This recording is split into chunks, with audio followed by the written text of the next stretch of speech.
আচ্ছা, আমাদের আজকের টপিকস হচ্ছে ডাটাবেজ নরমালাইজেশন। তো ডাটাবেজ নরমালাইজেশন নিয়ে কি আপনাদের ধারণা কেমন? জানা আছে এই বিষয়টা আপনাদের?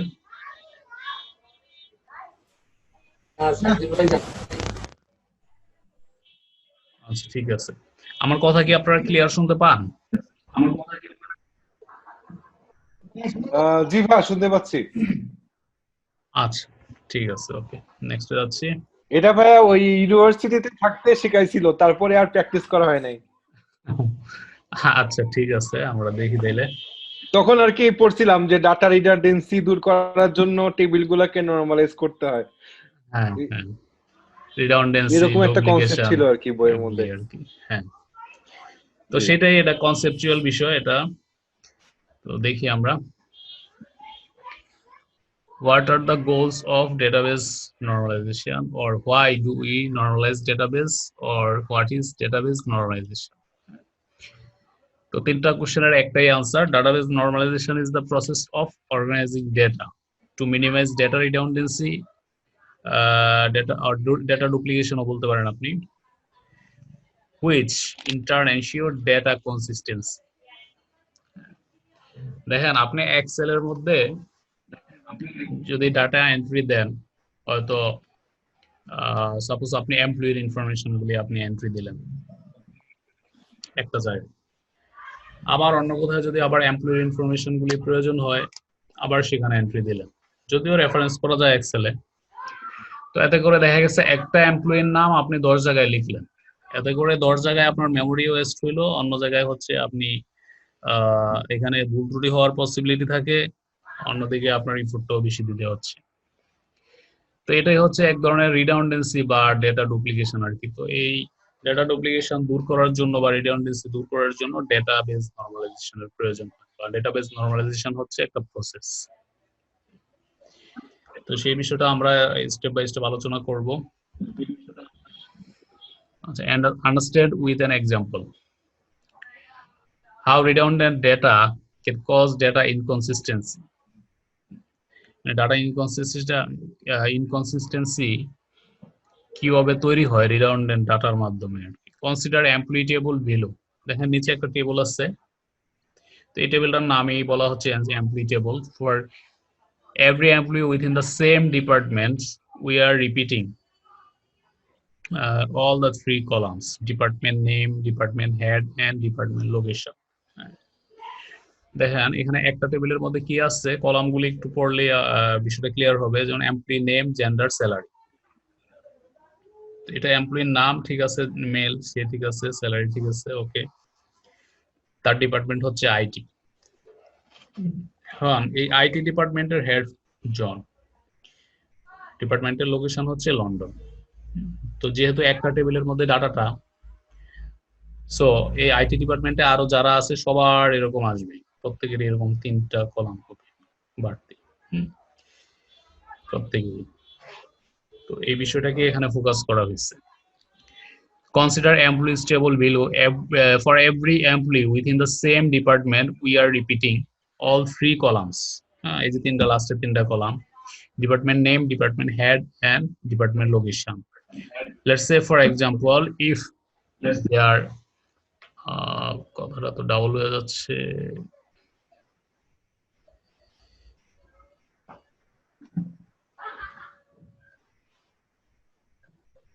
Okay, let's say for example, if there are 50,000 employees in the IT department, we should have unnecessary repeated all three department columns. বলা হচ্ছে যে যদি আমাদের আইটি ডিপার্টমেন্টে 50,000 এমপ্লয়ি থাকে, সেক্ষেত্রে 50,000 এমপ্লয়ির জন্য কিন্তু এই 3টা কলাম রিপিট করতেই হবে। প্রত্যেকটা এমপ্লয়ির ক্ষেত্রে এই 3টা কলাম রিপিট করতে হবে, এটা বলা হচ্ছে এখানে। So if there are 50,000 employees in the IT department, we would have unnecessarily repeated all three department columns: department name, department head, and department location, data 50,000 times. The obvious problem with redundant data is that disk space wastage. Disk space wastage এটাও একটা problem data redundant ডেটার ক্ষেত্রে। আপনার ডাটাবেসের size অযথাই বড় হয়ে যাবে। প্রয়োজন নাই তারপরেও ডাটাবেজের সাইজ বাড়তে থাকবে, এটাও আরেকটা প্রবলেম। সো ডেটা কিভাবে রিডান্ডেন্ট হয় বা ইনকনসিস্টেন্সি কিভাবে তৈরি হয় তার একটা এক্সাম্পল হচ্ছে এই টেবিলটা। আশা করি এখান থেকে বিষয়টা বোঝা গেছে। আপনাদের কোনো কোশ্চেন আছে এটার বিষয়ে?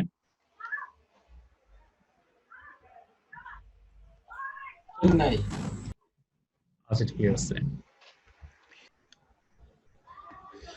আচ্ছা, is that data can become inconsistent? Another common problem is that data can become inconsistent. For example, let's say John has resigned and we have a new department head Steve for IT department. এখানে বলা হচ্ছে যে আপনার এই যে 50,000 আপনার employee আছে যারা হচ্ছে আইটি ডিপার্টমেন্টে জব করে, অনেক বড় কোম্পানি থাকতে পারে এরকম আইটি ডিপার্টমেন্টে জব করে, তো সেক্ষেত্রে তো আইটি ডিপার্টমেন্টের যে হেড সে সাপোজ ট্রান্সফার হয়ে গেছে বা সে জব থেকে রিজাইন দিচ্ছে।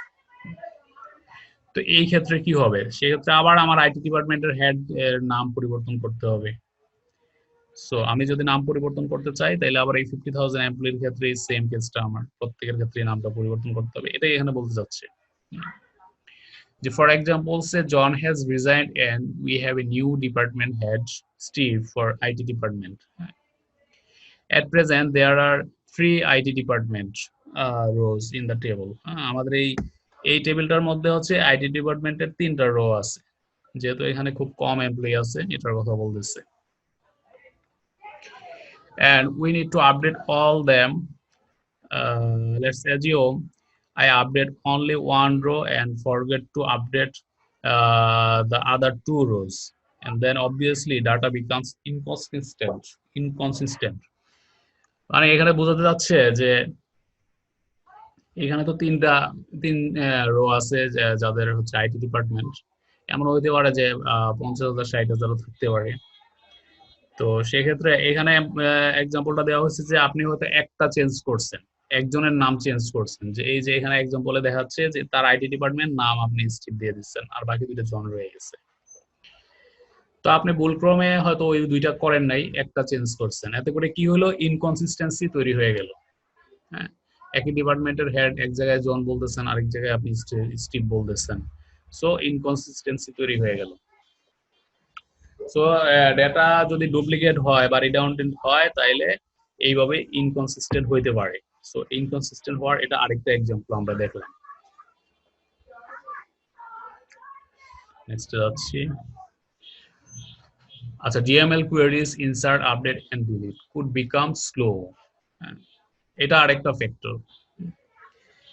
Another problem, DML বা data manipulation language queries insert update delete could become slow. আপনার এই ক্ষেত্রে কোয়েরি গুলিও স্লো হয়ে যেতে পারে as there could many records and columns to process. যেহেতু আপনার অনেকগুলি কলাম প্রসেস করতে হবে, অনেক রেকর্ড থাকবে, সেই ক্ষেত্রে আপনার কোয়েরি গুলিও স্লো হয়ে যেতে পারে এইভাবে। So to reduce the data redundancy, we can divide this large badly organized table into 2 tables, employee and department. তো এক্ষেত্রে যেটা করা যেতে পারে যে আমরা এই যে এখানে আগের স্লাইডে যে টেবিলটা দেখলাম এটাকে বলা হচ্ছে ব্যাডলি অর্গানাইজড, মানে ভালোভাবে অর্গানাইজড করা না। সো এটারে আমরা যেটা করতে পারি যে এই ফুল টেবিলটাকে আমরা স্প্লিট করে ফেলতে পারি বা ডিভাইড করতে পারি 2টা আলাদা আলাদা টেবিলে, একটা হইতে পারে এমপ্লয়ি টেবিল, একটা হইতে পারে ডিপার্টমেন্ট টেবিল। এবং সেক্ষেত্রে কি হবে দেখেন, এই যে as shown below, now we have reduced redundant department data. Reduce যেটা বলতে এই যে এখানে উপরের টেবিলে দেখেন ডিপার্টমেন্ট আইডি, নেম, হেড আর লোকেশন, এগুলি আর এই টেবিলের মধ্যে নাই, এমপ্লয়ি টেবিলে নিচের টেবিলটাতে নাই, সেখানে শুধু আছে কি ডিপার্টমেন্ট আইডিটা, শুধু ডিপার্টমেন্ট আইডিটা বসায় দেওয়া হয়েছে। তো এতে করে কি হয়েছে, এই যে বাকি 3টা কলাম যেগুলি রিপিট হচ্ছিল সেটা আর এখন রিপিট হচ্ছে না। So if we have to update department head name, we only have one row to update, even if there are 10 million employee in that department. হ্যাঁ, সো এই দেখেন এখন যেহেতু 2টা টেবিল আলাদা করে ফেলা হয়েছে, এখন যদি এরকম হয় যে কোনো একটা ডিপার্টমেন্ট হেডের নাম আপনি চেঞ্জ করতে চান, সেক্ষেত্রে আপনি কি করবেন, জাস্ট ডিপার্টমেন্ট টেবিলে গিয়ে এই যে যেই ডিপার্টমেন্টের হেডের নাম আপনি চেঞ্জ করতে চাচ্ছেন তার নাম অনলি একটা রো আপনার ইফেক্ট হবে বা একটা রোতেই আপনার কাজ করতে হবে, হয়তো আপনার 50,000 বা 1 লাখ এমপ্লয়ি আছে, ডাজেন্ট ম্যাটার, আপনি শুধু একটা রোতে গিয়ে কাজ করবেন। তো এইভাবে হচ্ছে ইনকনসিস্টেন্সি দূর করা যায় ডেটাবেজের ম্যানেজমেন্টের মাধ্যমে বা টেবিলগুলি ভালোভাবে অর্গানাইজ করে। ওকে, আচ্ছা, তো এই স্লাইডটাকে বোঝা গেছে ভালোভাবে? এটুকুর উপর কারো কোনো কোশ্চেন আছে? না ভাই। আচ্ছা, তো নেক্সটে যাই আমরা। Database normalisation is a step by step process. হ্যাঁ, ডেটাবেজ নরমালাইজেশনটা হচ্ছে একটা স্টেপ বাই স্টেপ প্রসেস। তো সেটা কি হবে? Database normalisation is a step by step process. There are 6 normal forms. হ্যাঁ, ফার্স্ট নরমাল ফর্ম, যাকে সংক্ষেপ আপনি NF1 NF বলতে পারেন, through 6 normal form, যেটা 6 NF বলতে পারেন সংক্ষেপে। Most database are in third normal form. Maximum database গুলি যারা এন্টারপ্রাইজ লেভেলের যে ডিজাইন গুলি হয় ম্যাক্সিমাম হচ্ছে থার্ড নরমাল ফর্মে থাকে। There are certain rules that each normal form should follow. প্রত্যেকটা নরমাল ফর্মের কিছু রুলস আছে যেগুলি হচ্ছে ফলো করতে হয়। Now let's explore the first normal form. হ্যাঁ, আমরা এখন ফার্স্ট নরমাল ফর্মটা সম্বন্ধে জানবো। এটার a table is said to be in first normal form বা 1NF if number 1, the data in each column should be atomic, no multiple values separated by comma. তো এটা সামনে গিয়ে আমরা আরো এক্সপ্রেস করব। The table does not contain any repeated column groups. আচ্ছা, identify each record uniquely using primary key. এই তিনটা হচ্ছে ফার্স্ট নরমাল ফর্মের ক্ষেত্রে আপনার রুলস আর কি, ম্যান্ডেটরি রুলস। এই তিনটা রুলস ফলো করে যদি কোনো টেবিল ক্রিয়েট করা হয় তাহলে আপনি সেটাকে বলতে পারেন যে ফার্স্ট নরমাল ফর্ম। তো নেক্সট কি আছে দেখি। আচ্ছা, the data in each column should be atomic, যেটা হচ্ছে ফার্স্ট কন্ডিশনটা, এই যে 1 নাম্বার কন্ডিশনটা। হ্যাঁ, the data in each column should be atomic, number কন্ডিশনটা। এটার এক্সাম্পলটা এখানে দেওয়া হয়েছে। In the table below data in employee column is not atomic. হ্যাঁ, যেমন আপনি নিচে টেবিলটার মধ্যে দেখেন এখানে দুইটা কলামই আছে টেবিলের মধ্যে, ডিপার্টমেন্ট নেম আর হচ্ছে এমপ্লয়ি। ডিপার্টমেন্ট নেম দেওয়া আছে আইটি, আর এমপ্লয়ি হচ্ছে এই 3 জন এমপ্লয়ি আছে, হতে পারে আরো 20-30 জন আছে। আপনি সবার নাম একটা কলামের মধ্যেই কমা কমা দিয়ে লিখলেন হয়তো। এতে করে কি হইলো, আপনার ফার্স্ট নরমাল ফর্মের যে কন্ডিশন সেটা ফিল আপ হইল না। এজন্য এটা বলা হচ্ছে in the table below data in employee column is not atomic. হ্যাঁ, অ্যাটমিক না, অ্যাটমিক বলতে আপনার একটা কলামের মধ্যে বা একটা কলামের মধ্যে একটা রো এর মধ্যে আপনার দেখেন কতগুলি ডেটা, এমপ্লয়ি কলামের মধ্যে আপনার আপনি কমা দিয়ে দিয়ে এখানে মাল্টিপল ডেটা রাখতেছেন, যার কারণে এটা অ্যাটমিক হচ্ছে না। It contains multiple employees separated by column, comma.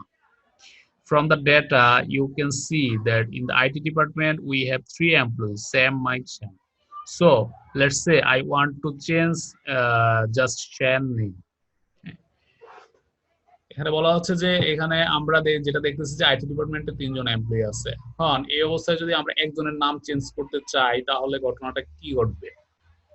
It is not possible actually, ডাটাবেজের স্ট্রাকচার অনুযায়ী এটা অ্যাকচুয়ালি পসিবল না যে বাকি 2 জন বাদ দিয়ে আমি একজনের নাম চেঞ্জ করব, এটা পসিবল না। We have to update the entire cell. হ্যাঁ, আমাদেরকে ফুল সেলটাই আপডেট করতে হবে, তারপরে হচ্ছে আপনার ওই নামটা চেঞ্জ করতে পারবো। আদারওয়াইজ আমি ওই বাকি 2 জনকে বাদ দিয়ে একজনের নাম চেঞ্জ করতে পারবো না, এটা এই মুহূর্তে পসিবল না। Similarly it is not possible to select or delete just one employee. এখানে আরেকটা বিষয় যে শুধুমাত্র একটা এমপ্লয়িকে আপনি সিলেক্ট করতে চাচ্ছেন। হ্যাঁ, আপনি কাটতে পারেন, আপনি এখানে ফাংশন ইউজ কইরা তারপরে একজনের এমপ্লয়িরে আপনি দেখাইতে পারবেন, কিন্তু সেটা তো আপনাকে প্রথমে পুরোটাই চলে আসবে, দেন আপনি কাটবেন। সো আপনি পারবেন না একজন এমপ্লয়িকে এখান থেকে আলাদাভাবে সিলেক্ট করতে পারবেন না, একজন এমপ্লয়িকে এখান থেকে আলাদাভাবে ডিলিটও করতে পারবেন না। সো এটা হচ্ছে একটা ফ্যাক্ট। তো এই কথাটা এখানে বলা হয়েছে যে as the data in the cell is not atomic, so এইখানে এই সেলের মধ্যে ডেটাগুলি অ্যাটমিক না। সো এটা হচ্ছে ফার্স্ট কন্ডিশনটা সে মিট করেনি, এবং কিভাবে এটা ভায়োলেট হইতে পারে ফার্স্ট কন্ডিশনটা তার একটা এক্সাম্পল। আমরা সেকেন্ড কন্ডিশনে যাই। The table should not contain any repeated column groups. Second আমাদের যে কন্ডিশনটা ছিল সেটা হচ্ছে এরকম যে the table should not contain any repeating column groups. নিচে টেবিলটার দিকে তাকাইলে বুঝতে পারবেন। The second rules of the first normal form is that the table should not contain any repeating column groups. Consider the employee table below. নিচে টেবিলটার কথা বলা হচ্ছে। We have repeated the column employee column by employee 1 to employee 3. হ্যাঁ, এই যে এখানে employee 1, employee 2, employee 3 এভাবে হচ্ছে করা হচ্ছে। এভাবে অ্যাটমিক হইছে এইটুকু ঠিক আছে। প্রথম কন্ডিশনটা আপনি মিট করছেন, আপনি অ্যাটমিক করতে পারছেন, কিন্তু যেটা করছেন আপনি কলাম গ্রুপ তৈরি করে ফেলছেন, এটাও এখানে করা যাবে না। এই কথাটা এখানে বলা হয়েছে যে we have repeated the employee column from employee 1 to employee 3. The problem with this design is that if a department is going to have more than 3 employees, then we have to change the table structure. হ্যাঁ, এখানে এই টেবিলে দেখা যাচ্ছে যে এই IT ডিপার্টমেন্টে 3 জন employee আছে। ফিউচারে দেখা গেল যে আরো 3 জন আসছে বা আরো 2 জন আসছে, তখন আপনি কি করবেন? তাহলে আবার আপনাকে টেবিল স্ট্রাকচার চেঞ্জ করতে হবে। সো এটা কোনো ওয়াইজ ওয়ে না, এবং এতে করে আপনার ফার্স্ট নরমাল ফর্মের যে সেকেন্ড কন্ডিশনটা ছিল সেটা ভায়োলেট হচ্ছে। আচ্ছা, employee 2 and employee 3 columns in the HR department are null. দেখেন নিচের রোটাতে এইখানে এইচআর ডিপার্টমেন্টে শুধুমাত্র একজন এমপ্লয়ি আছে, আর বাকি 2টা এমপ্লয়ি যেহেতু নাই সেখানে হচ্ছে নাম। As there is only employee in the department, the desk space is simply wastage. যেহেতু ওইখানে নাল, ওইখানে কোনো এমপ্লয়ি নাই, সো ওই স্পেসটা সিম্পলি ওয়েস্টেজ, ওইটা আসলে কোনো কাজে লাগলো না, এইভাবে দিস স্পেস ওয়েস্ট হইল। আচ্ছা, eliminate the repeating column groups. Actually repeating column গ্রুপসটা আমরা কিভাবে চেঞ্জ করতে পারি তার একটা এক্সাম্পল এখানে দেওয়া হয়েছে। To eliminate the repeating column groups we are dividing the table into 2. আমরা ফুল টেবলটারে 2 ভাগ করে ফেলছি। The repeating employee column are moved into a separate table with a foreign key pointing to the primary key of the other table. দেখেন এখানে primary কি আমরা department টেবিলের মধ্যে প্রাইমারি কি রাখছি, আর এই ডিপার্টমেন্ট টেবিলের সাথে আরেকটা টেবিল এখানে ক্রিয়েট করা হয়েছে, সাপোজ এটা হইতে পারে এমপ্লয়ি টেবিল, সেইখানে আমরা এই ডিপার্টমেন্ট টেবিলের আইডিটা ইউজ করছি এবং এখানে ফরেন কিটা রাখছি। সো ডিপার্টমেন্ট টেবিলের সাথে এমপ্লয়ি টেবিলের এভাবে একটা রেফারেন্স তৈরি হলো, এবং একই সাথে আমরা এমপ্লয়ি কলামের মধ্যে নামগুলি রাখতেছি। এখন আপনি যত খুশি তত নাম রাখতে পারবেন, কম রাখতে পারবেন, বেশি রাখতে পারবেন, কোনো সমস্যা নেই। ডিস্ক ওয়েস্টেজ হবে না, বেশি আসলেও আপনার জায়গার অভাব হবে না, স্ট্রাকচার চেঞ্জ করতে হবে না। তো এই হচ্ছে বিষয়। The repeating employee columns are moved into a separate table with a foreign key pointing to the primary key of the other table. We also introduce primary key to unique identify each record. Uniquely identify each record. এখানে হচ্ছে primary কিটা হচ্ছে department টেবিলে আছে, এবং department টেবিলের প্রত্যেকটা department কি ইউনিকলি আইডেন্টিফাই করার জন্য হচ্ছে ডিপার্টমেন্ট আইডিটা, যেটা হচ্ছে প্রাইমারি কিতে আছে। তো আমাদের এখানে মেইন ফোকাসটা হচ্ছে যে নরমাল ফর্ম বা ডেটাবেস নরমালাইজেশনটা কি সেটা জানা বা বোঝা। তো এইখানে এই জন্য টেবিলগুলিকে খুব ছোট পরিসরে এনে এক্সাম্পলগুলি দেওয়া হয়েছে জাস্ট বোঝার জন্য। তো এটুকু নিয়ে কারো কোনো কনফিউশন আছে? কোথাও বুঝতে অসুবিধা হয়েছে কারো? না ভাই, নাই। আচ্ছা, ঠিক আছে, ওকে। তো আমরা নেক্সট লেসনে যাই।